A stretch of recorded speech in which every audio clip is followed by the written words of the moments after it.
So today, this has just came in, and I know I mentioned in the past where hang-on back filters was just like the worst thing ever. It looks nasty, it doesn't work as good as a canister filter, but this thing right here, I must say, it's almost like a hybrid between a canister filter and a hang-on back filter, and also the benefits of like both in a way. I'll explain.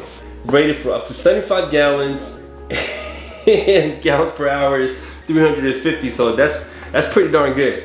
I have a 40 breeder, and that's my plan for this, was to put it on a 40 breeder. Is because my 40 breeder is sitting pretty low to the floor, and I think the canister filter is kind of struggling, sitting right next to it. So I figure a hang-on back filter would be a good solution for this. So yeah, let's crack this thing open, throw it on that tank that I have prepared, and see how this thing runs. Right out the box, we have this bad boy right here. First we have the lid. What this is it has a blue dot, and this pops up and tells you when it is ready to change or clean the filter media. This thing does come a little dusty because of the media that actually comes inside. So in here we have some biological media, and I see, let me see, let's crack this open. Wow!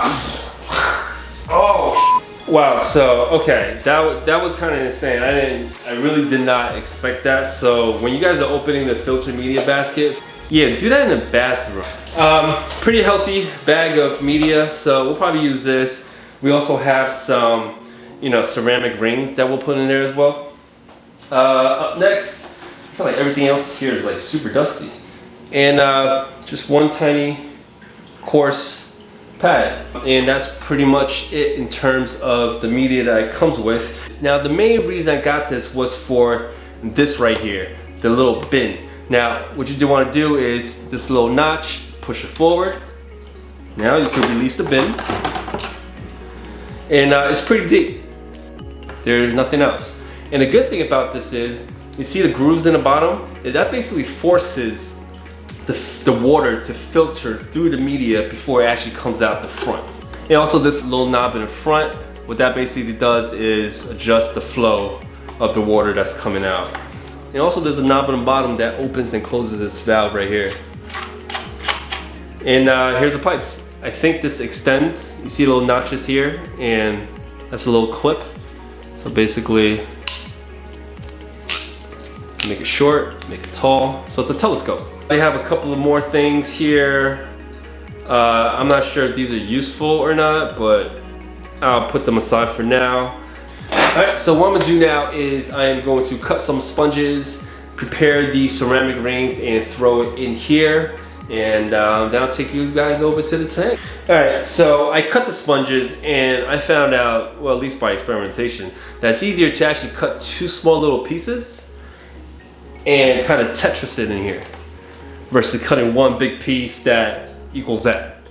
So let's put this in here. There's a little bit of gap in there, but I think that's fine. I mean, if we want, you could cut like smaller pieces and just kind of fill in the gap. Voila. Pretty simple. All right, so the ceramic rings are in there. I just filled it to that line. And the rest of it will be topped off with this biomedia. I mean, we have a planted tank, so biomedia is not really necessary, but hey, let's throw that in there. All right, so here we are. We attach the telescoping hose right on the bottom. I know they have this that comes with it. I think what I'm gonna do is I'm gonna put a filter sponge on here, so that's basically another layer of filtration. Got it? If you guys can see me doing this, I'm putting this on like a sack. We'll make it work. There it goes. I think I figured out what this is for. Two little blue things. It's for the actual bottom of the thingamajig, so it doesn't lean like that. Cool.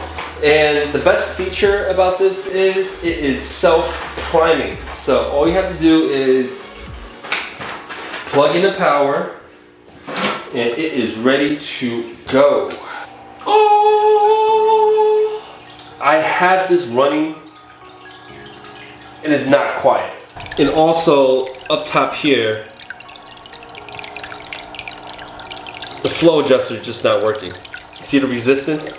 I know this could turn at least 180 degrees at the minimum, but it's just not working.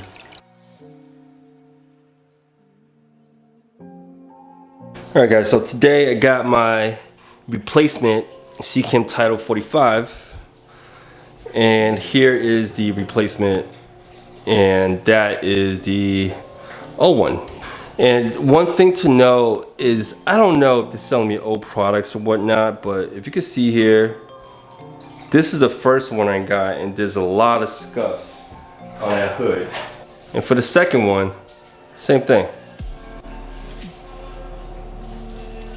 It's a lot of scuff. And to show you, look, it's not dust. It's not dust. It's like heavy scratches. I don't know what they go through for quality control, but that's pretty bad. And I would like to point out, my original issue with this was the knob not working. But I fixed it.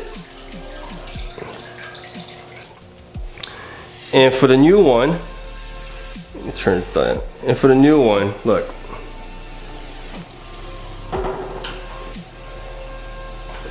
Half a turn again. But I know exactly what's wrong with this, and I'll show you guys how to fix that. If you guys are having trouble with this knob right here, and again, this is the second one I have. This is brand new, coming from Amazon.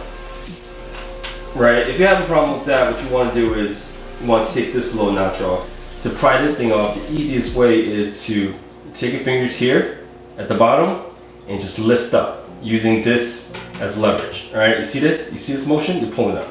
So 1, 2, there it goes. Easy peasy.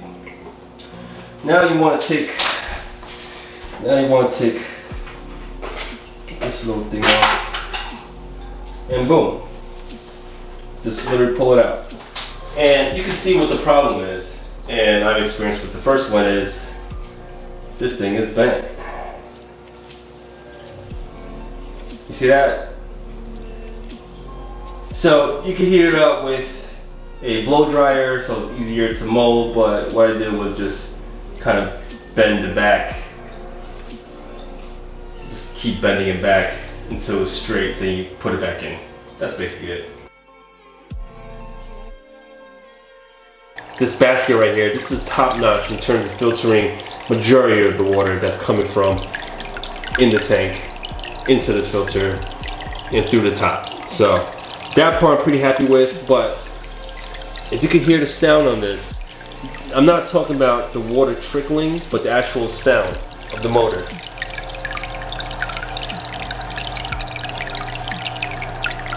It has that grinding noise.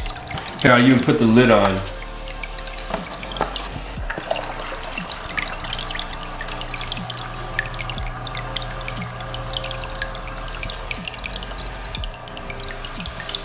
I mean, is that normal?